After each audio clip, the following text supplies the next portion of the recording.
I have been waiting to do this game for years. As I said when I started the Battle Network reviews, I am not good at any of the action platformer Mega Man titles. I enjoy the stories of them, but I suck at playing them. So I always need to get content about them from other Let's Plays and streams of the content, as the only ones I'm able to play well are the Battle Network games as is the impetus for the show, I really like story-driven role-playing games. In fact, as a bit of an expansion on that, my first exposure to streaming was when my online friend Tony TH streamed the entire mainline franchise from Mega Man 1 through Mega Man X8 over the course of a few weekends in, I want to say 2009? Well, we and my other net friends snarked in the chat, as this was before the popularization of Skype. Good times. Back when I had free time. However, neither he nor anyone I knew ever talked about or got copies of Mega Man X Command Mission. That was always the odd duck out on this. And even with the advent of internet reviewers around that time, the popularization of the video critic scene over the last decade, and with how many of them utterly love Mega Man, it's odd that I've never seen anyone talk about this entry in the Mega Man franchise. Thus, me even wanting to talk about it is simply, professional curiosity. Granted, I'm also the guy who seemed to cover the Battle Networks before other popular persona did, but, it fits my niche. I'm going to admit this to you straight up, though. I had problems getting this to work. Command Mission served as a stress test for the backwards compatible PS3 I picked up to re-record my .hack game footage for its remaster, and while the PS3's compatibility has long been tested for many of the more popular titles of the PS2, everywhere I looked it just ended up drawing blanks on whether this was a game that had any issues. And I'm here to tell you that it does. After you beat the game, there's of course post-game regions and boss fights that unlock, as RPGs are wont to do, but unfortunately I couldn't get to them because of a compatibility glitch.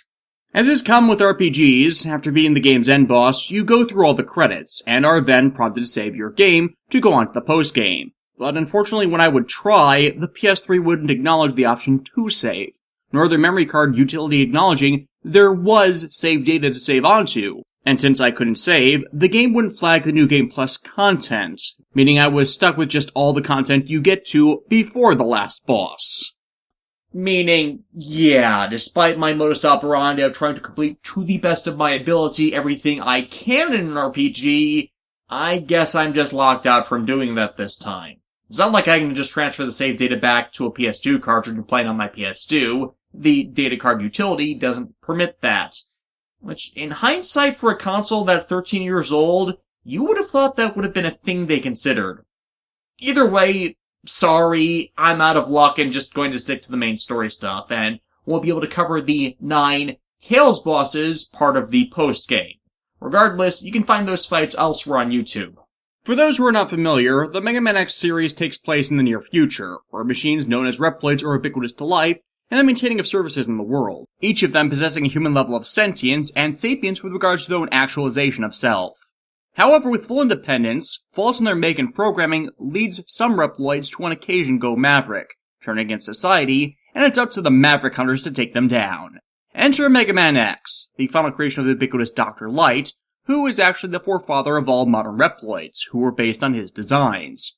He hunts down his fellow Reploid to keep them from doing harm to others, while seeking a personal peace and grander purpose, as he personally does not like fighting. With him is his heterosexual life partner Zero, the final creation of Dr. Wily, the antagonist of the original Mega Man game series, whose personally programmed Zero virus has in the past been a cause to why many Reploids go maverick, when coding from it corrupted the Reploid Sigma into a malicious being that has transcended its own body's limitations in the most malicious and virulent means possible, who time and again has been their enemy, pulling the strings behind brainwashed servants, always escaping into the net when X and Zero come to take him down. For a better explanation of what's going down in this timeline, play the games. Despite being jump-and-shoot platformers, the Mega Man X games were some of the first to integrate a deeper, nuanced narrative into themselves, outside of RPGs and visual novels at any rate, that made them really engaging to watch, if not play yourselves. No, this isn't happening! There's no reason for me to go on. What? What am I fighting for? Most of the time. I'm not exactly calling them Shakespeare. Megaman X Command Mission itself was released between Megaman X7 and X8, but by events is considered to occur after X8, though there are also reports that it might not be canon to the X series at all. Though for the purposes of this review, I don't care about canonicity for once. Yeah, I know. And focuses on X and Zero being called to mediate a maverick uprising in the isolated on an island Giga City and its surrounding region, alongside a new companion named Shadow, who for some reason is themed after a samurai. Their commander for this mission and for the entire eastern region Giga City is located in, Colonel Redips, starts this all off by sending the trio off to the Logano ruins, where it's quickly revealed that Shadow is working for the rogue robot, specifically the mastermind of this uprising, Epsilon. Curse your sudden but inevitable betrayal! Yeah, I just summed up the entire first level of the game in about 3 sentences. Think about that for a second. This is me, the windbag that spends multiple hours recapping the stories of the material he reviews, so viewers unfamiliar with them can have a greater understanding of them. And I really can't do that here, as there's not the material to support it. Which is actually sort of the bigger problem with Command Mission. It is very heavily the skeleton of a greater story, giving the previous teases 2 plot points, but never really the time committed to fleshing them out beyond the central experience of each region. While prior Mega Man games have done this, most of the time each new addition to the story was not so heavily spaced out as it is here, or relied heavily on visual storytelling or level design for the nuances that, frankly, I didn't see here. Each region has story stuff usually happen at the beginning and end, with on occasion interim area-specific events, but feels very lacking in giving explanation to the complexities of this effective civil war, which in turn makes the greater plot convoluted as you're not sure what's even the point to all this, and the reasoning behind such actions is lacking. It makes it, frankly, not a good RPG simply because we're not allowed to immerse ourselves into the role we are playing, as the story is barely supportive of our role having a character. At least if it weren't for the prior Mega Man X games already telling us who Mega Man X was as a character. Cause, I gotta tell you, my roommate and I, when we played through it, we spent the entire time making Gundam jokes simply because it made everything hilarious. And why would we do that? I don't care what your vision is. You're still a bunch of mavericks. And as you know, I am a maverick hunter. Yep, Mega Man X's voice actor for Command Mission, and also Mega Man X8, is Mark Gaitha, best known as Domon Kashu in G Gundam, which, frankly, I find adorably campy and fun. It actually made sitting through this more enjoyable, simply due to the snark value that resulted. Be thankful I didn't use the Japanese audio track for the game, as otherwise X's actor is Takahiro Sakurai, and I have taken the opportunity for more .hack references. I took the high road this time. But yeah, new place, new medium, same old conflict in 22XX fighting rogue robots and their more android-like robot masters. Combat in this game is slow. While it's your standard turn-based party system, with the addition of a battle turn indicator that also tells you how well off your enemies are health-wise, though that doesn't include bosses either, sadly the gameplay has not been optimized for speed, so even if you're tapping commands immediately, it does take quite some time to play out. Zero, thanks to everyone getting separated during the events of the first chapter and Shadow's betrayal, ends up MIA for a time, requiring X to gather new allies for battle. But you'll be solo with him for some time before that happens. Each attack has a weapon energy cost to its use, with new attacks and weapons to customize your attacks and ability table collectible from the environment, enemies, or sold in stores once you clear different parts of the story. And like a lot of PlayStation 1 and 2 games, Command Mission followed in the Final Fantasy method of doing this, in that any resource drops are exceedingly scarce and must be wisely considered when you pick up something new or sell it off. And likewise following in the Final Fantasy method, you can spend hours just trying to grind fights and go up all of one level. Granted, you only need to be around level 30 to be able to complete the main game, but even that grind is exceedingly unnecessarily tedious, as battles at no point ever get easier to manage if you take the time to overlevel the cast.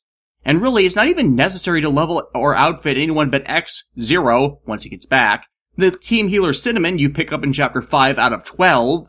Yes, it takes 5 chapters to get a party healer. It is not a fun time beforehand, Though, this game does make use of the E-Tank system seen in prior Mega Man games, so such is an option for emergency party heals.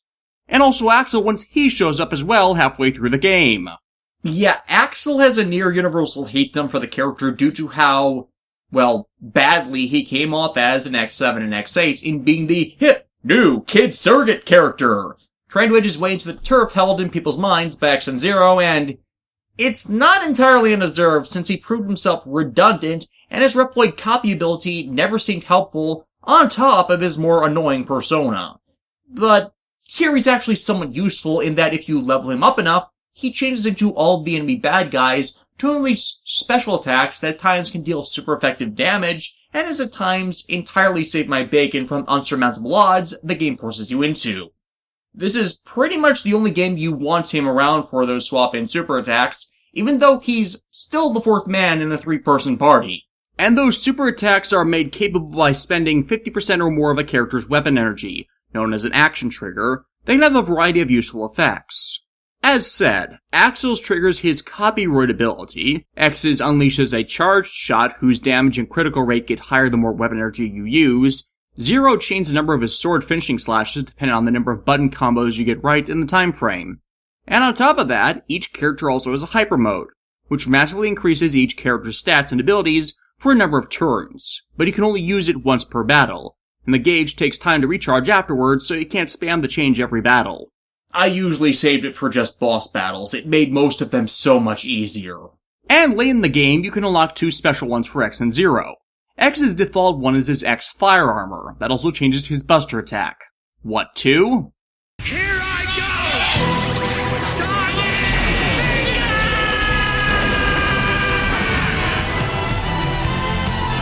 go! Zero's is likewise his Black Armor that grants him more speed and power, but at the cost of defense. But it's usually worth it when you give him one of the Z-Saber variants that gives him more hits per attack. But the ones you unlock give far more versatility than that.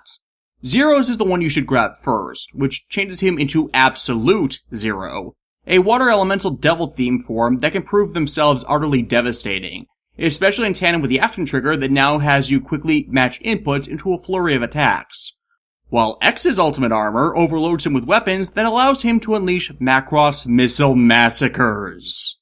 Both of these armors, however, can be a bit tedious to find as, well, they require luck and doing a side quest. As you travel through the corridors of the game, you can find damaged inoperative robots, which can be brought back to base and be used in service to your forces. You assign them into teams and then send them out, in the hopes they'd bring back stuff you can use. Most of the time it's just pointless completion trophies that just end up on Nexus quarters in Giga City, but if you send them to the Tiana Camp and Metal Ore Plant enough times, you eventually get from them special keys, which unlock closed-off sections that contain extra bosses which guard both armors. But the problem to even getting those done is that searching robots first need to be able to survive their trips there, which takes some interim leveling of them in the first place. And that's not a fun wait either, as it takes you completing a stage of the game for enough time to pass for them to be counted as completing a mission. Waiting around after deploying them doesn't work, you actually have to go off and do something else. Fortunately, by the time you get strong enough in the game to be able to fight said extra bosses, you'll have collected about a dozen of these robots and let them go off enough times that they'll be able to survive the hunt. But regardless, you'll want to check in on them as soon as you can each time.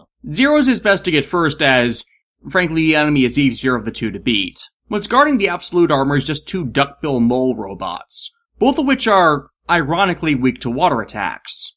Just equip everybody you use with water elemental attacks and you're pretty much golden.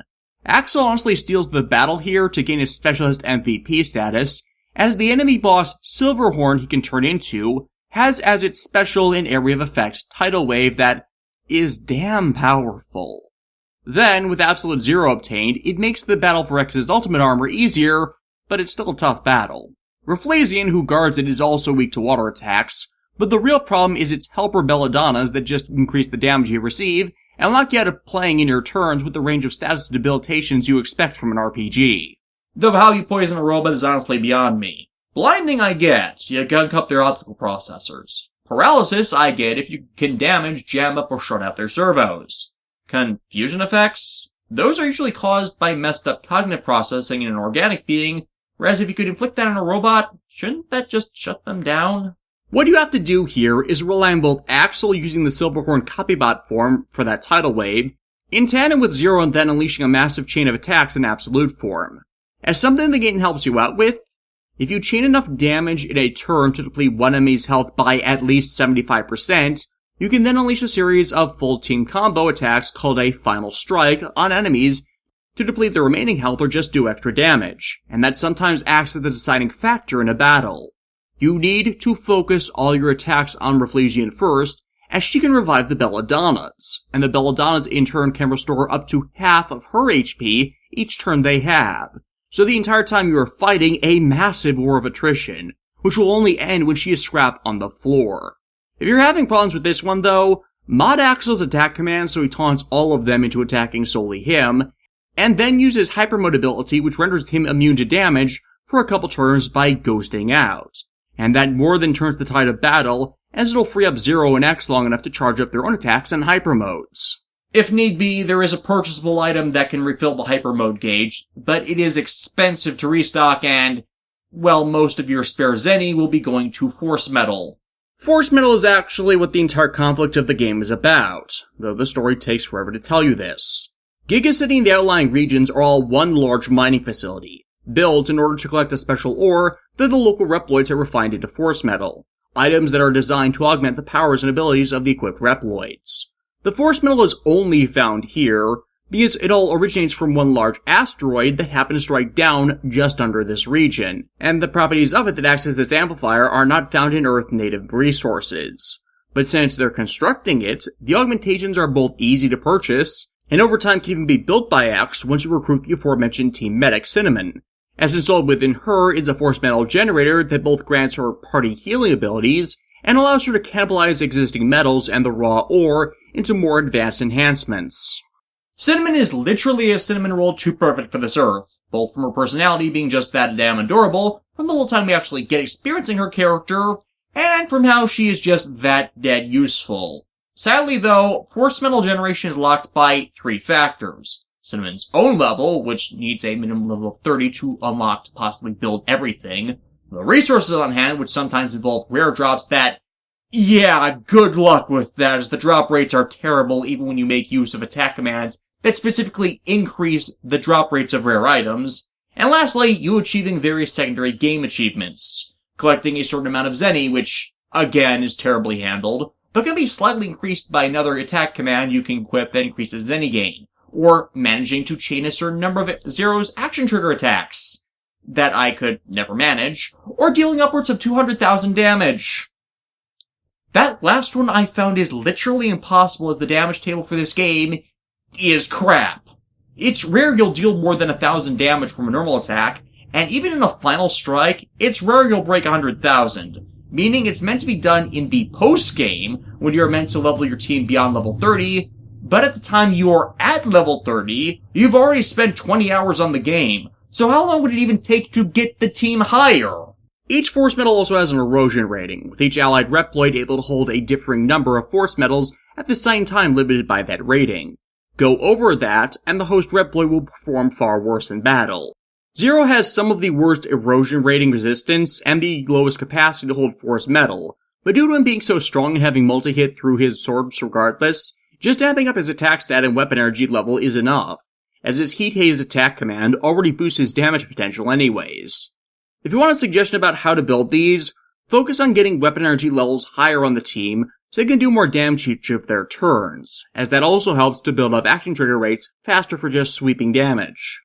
It still makes even common battles last a lengthy few minutes, but it helps reduce that down from each battle taking between 5 to 10 minutes of your time, depending on the number of robots you have to fight. Yes, battles here are almost as long as those found in Final Fantasy XIII.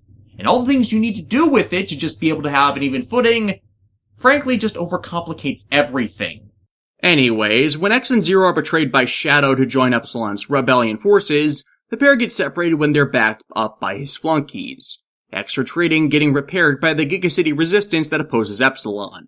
It's revealed that in the time he's been offline, Giga City itself has been completely taken over. So our big job, once the big old tutorial level is done with, is to clear the place out.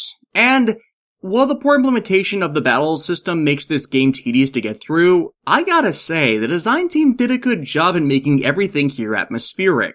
It actually does feel like a city in the technologically advanced future, as opposed to a bunch of randomly sorted cyberpunk outposts or the literal mazes that you don't see as being realistically constructed locations, as is common to the side-scrolling environments the Mega Man games have long been known for.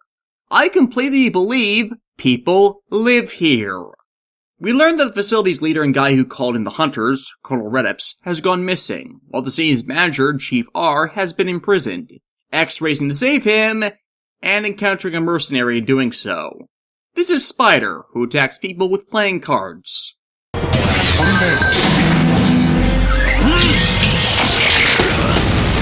I wish. Yes, I'm getting to Blade soon. Spider actually proves to be our first new recruit for the team, though we actually end up fighting him first as, since he starts out as a bounty hunter, he wants to sell X's head to the rebellion. But after X beats him, he runs off, and we get an all-area access card from another Resistance member, Ale, who covers our ascent. Ale, wait! There is no time!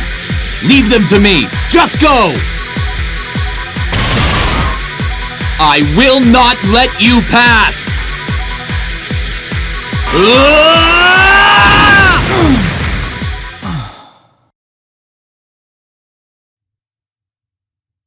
By Aura, that is freaking dark!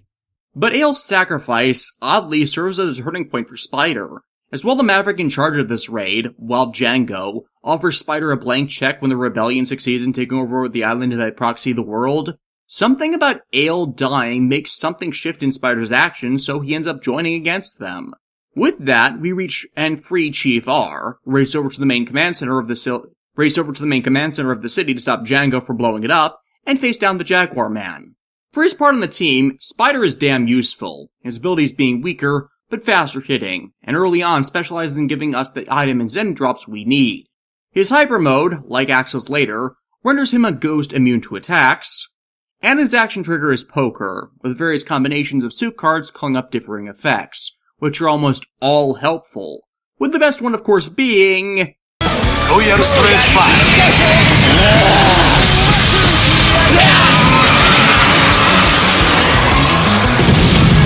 Yeah, I never got the Royal Straight Flush. The best I'd often get is 4-card or straight. It's pretty randomized on the chance you'll get it, but on the chance you do, it's apparently a 300% power attack with a high chance of auto-killing enemies.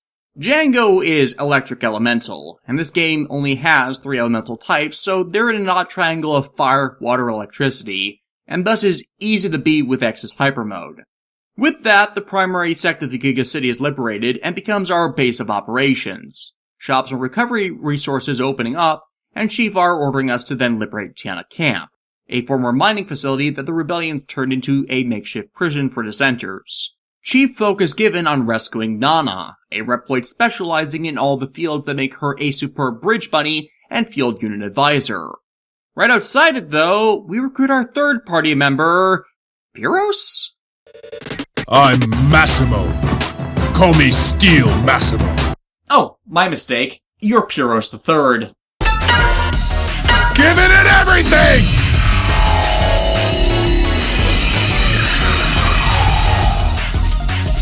Yeah, Massimo serves as an example of the aborted arc and lacking storytelling of this game. Why? This is not the actual Massimo. This is in fact a pretender who has taken on the original Massimo's power armor after the Maverick in charge of the region, Silverhorn, literally tortured him and tore his body apart, so he's nothing but a torso his successor finally has to put out of his misery deep in the camp. Within Massimo, we then party with, having to carry on his legacy. I'll never be as strong as you. You have much strength. You just don't realize it.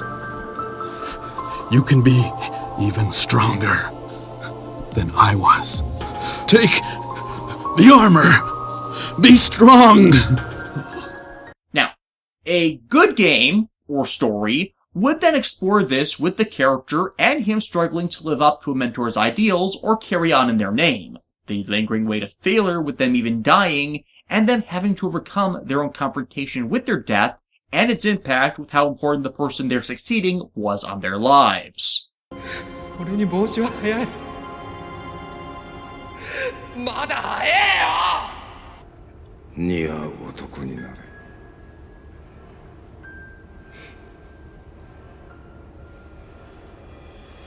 But with Command Mission, that is absolutely all we get.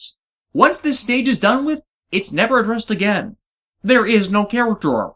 He is just there. Once there was a man. He despised his own weakness, so he sought Massimo for strength.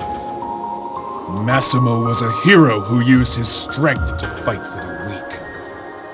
I wanted to be like Massimo. As strong as Massimo. But now he's dead. What do I do now? I mean, I wasn't expecting some extravagant arc for everyone. I wasn't expecting Shakespeare, but I expected something from the people who would end up party members. Still, Massimo is a pretty beefy guy, with a high defense rating, and battles with primarily melee attacks which contrast X and Spider, who primarily work at range. His hyper mode turns him golden and increases his stats by half their current level, while his action trigger, the Berserk Charge, is a wild energy attack that increases in power the more you use it, with a second gauge meter allowing him to add status ailments to inflicted harm, a third unlocking by doing 3,000 damage, adding extra hits with it, and a fourth by doing 10,000 damage, with it increases critical strike chances. Though while it seems powerful, well, while he's decent early on, Massimo is just too damn slow to end up in regular rotation. Zero, once he rejoins, simply outclasses him in battle damage potential. But in the interim, we can at least give him closure for his predecessor's suffering in ending the super buff Beetleborg. I have no idea why this guy is water elemental, but if you make use of thunder-based missiles, rotate an X skill list, or buy up X's Thunderbuster from your shopping, he's not that tough. Steel Massimo would never, ever lose to scum like you. Nana is rescued at this point, though it's revealed her Bridge Bunny abilities tie themselves to data analysis, surveillance, and coordination, all of which the rebellion has abused via threats to the prisoners' lives. With them all freed, she easily joins up, where she then briefs the team on Professor Gaudile, the city's foremost researcher in the force metal phenomena. This makes him of high importance to both sides to gain his favor. He is found in the Eternal Forest region, and you'll actually be coming back here a lot, as the Eternal Forest possesses a multi-branching maze with different rewards able to be earned by taking one of 16 branching routes. The first path you should take is a right, then 3 lefts when you get to that section, as this leads to you obtaining Spider's best weapon, the Joker, at the earliest point in the game. Because, of course, the aces are wild. The rest of the 15 routes all contain various collectibles, specifically the build stat items that improve all of the base stats of those they're used on. Most importantly, build Hyper for increasing the turns you can use Hyper mode with any given character, but build Life, Power, Armor, Shield, Weapon Energy, and Speed are all damn useful to have, even if it is only a 1 point increase, making the time spent going back through the maze well worth it. Less worth it is how every time you leave any given region, even though there are save locations all throughout them, you end up needing to start the entire area all over again. It's tedious.